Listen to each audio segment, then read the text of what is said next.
आज सगळा लोड आहे ना माझ्यावरती पडला होता आणि सगळी कामं मला करायची होती. तर पूर्ण दिवस आहे ना म्हणजे उगवला कधी आणि मावळला कधी हेच कळलं नाही.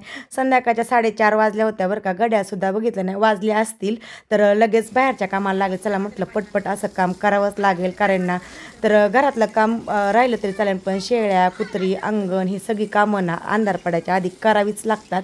कारण ना एकटीलाच करायची होती झाली पाहिजे असं बघा शेळीला बकऱ्यांना पाजायचं होतं कारण शेळी काय बकऱ्यांना पिऊन देत नाही. त्यांना खायला घालणं हे सगळं ऑल टोटल कामं आणि शेळ्यांची बकरी आणि माझी 2 पिल्लं हे सांभाळत हे सगळी कामं करायची होती बरं का. कारण पूर्ण दिवस आहे ना पूर्ण दिवस बिझी गेला होता आणि अशी कामं करावीच लागतात आणि एकटी म्हटलं ना कामाला खूप वेळ लागतो. तर ना व्हिडिओ स्किप न करता संपूर्ण बघा आणि जे कोण चॅनलवरती नवीन असाल तर चॅनलला लाईक शेअर कमेंट आणि सबस्क्राईब करायला अजिबात विसरू नका. तर त्यांना खायला नको का ग? त्यांना खायला नको का?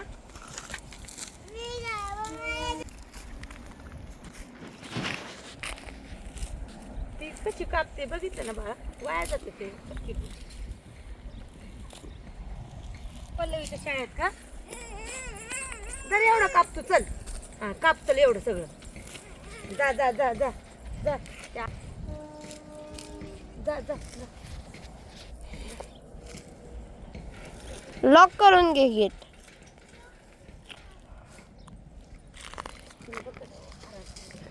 एका मिनिटाचा झाला.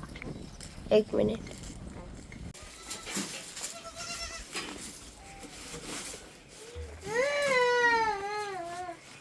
खावा.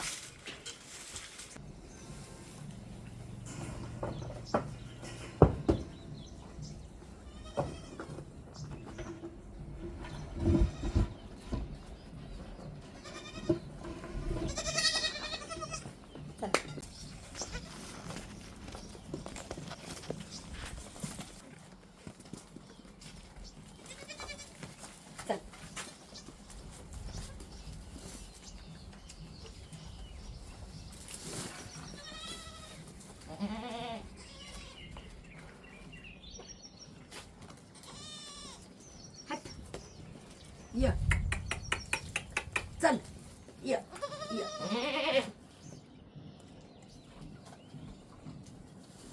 ये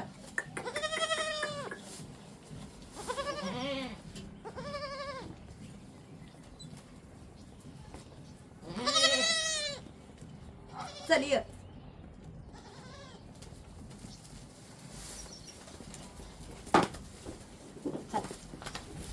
चल ये मारू नका.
ये त्याला बोलव चल चल ये ये ये ये.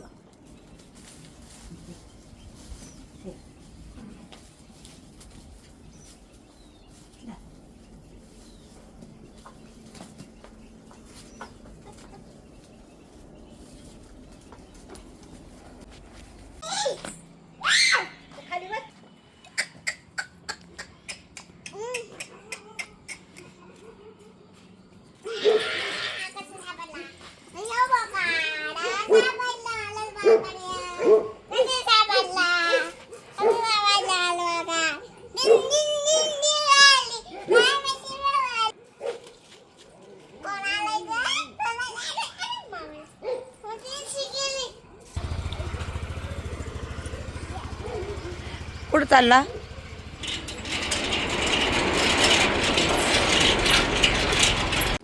4 वाजल्यापासून काम करत होते, पण कामच संपत नाही. संध्याकाळच्या वेळेला ना खूप वेळ लागतो बरं का काम आवरायला.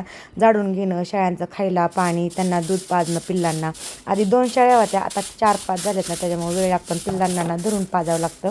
पल्लवी बकऱ्यांबरोबर खेळली आणि आरव आणि पल्लवी देवाला गेले. तोपर्यंत चला म्हटलं अंगण झाडून घ्या. अंगण झाडून घेतलं ना स्वच्छ वाटतं. पहा, अंगण नेहमी संध्याकाळच्या वेळेला पण अंगण झाडत असते आणि सकाळच्या पण वेळेला झाडत असते. आणि छान असं अंगण झाडून घेतलं ना, मग वरतून पाणी मारणं खूप छान वाटतं आणि धूळ पण येत नाही अजिबात. मग थोडा वरचा कचरा काढून घ्यायचा आणि मग छान असं पाणी मारायचं. आणि संध्याकाळी ना खूप छान असं थंड सुद्धा होतं. आणि ना दररोजचीच रुटीन आहे बरं का, झाडून घेणं, पाणी मारणं, एकदम छान असं थंडगार वातावरण होतं. आणि उन्हाळ्याचा दिवस म्हटलं की धूळ वगैरे खूप येते, मग पाणी तर ना डेली मारावं लागतं. सगळीकडला सगळा कचरा काढून घेतला. पाणी पण मारायचं होतं ना. पल्लवी आली होती देवावरून, लगेच गेली आंब्याच्या झाडाकडं. तिथं काय माहीत तर आंब्याच्या झाडाला कैऱ्या ठेवती का नाही काय माहीत नाही, कारण एक कैरी ती ना 1-2 तोडतच होती. गेली होती तोडायला, तोपर्यंत पटपट झाडून घेतलं, कचरा वगैरे भरला आणि म्हटलं पाणी मारून होईल देवावरनं येईपर्यंत, कारण तिला मध्ये करत असते, तिला पाणी मारायचं असतं. सगळं आवरलं. पाणी मारायचं म्हटलं तरी हिकडलं तिकडं ठेवू असं चालू असतं. काही ना ऊसाच्या रसाची मशीन आहे, तर 1-2 वेळा चालू केली बरं का, तिला रस पण काढला, पण खूप त्रास देते बरं का. म्हणजे ती विकत आणून पेलेलं बरं अशी ती मशीन आहे. त्यामुळं ना चला म्हटलं तिला ठेवून द्यायची होती, पण उचलून ठेवली एका बाजूला. पाणी लागून मग तिला धुवून काढली, कारण मुंग्या वगैरे होतील म्हणून.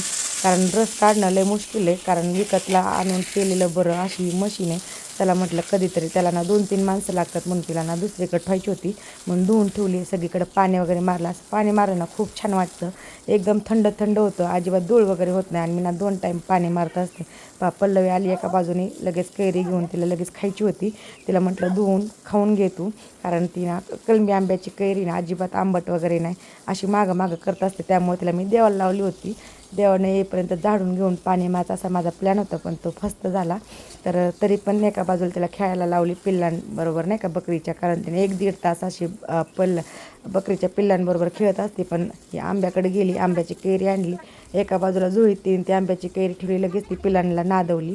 मग छान वाटतं. छान सगळीकडे असं पाणी मारून घेतलं मी.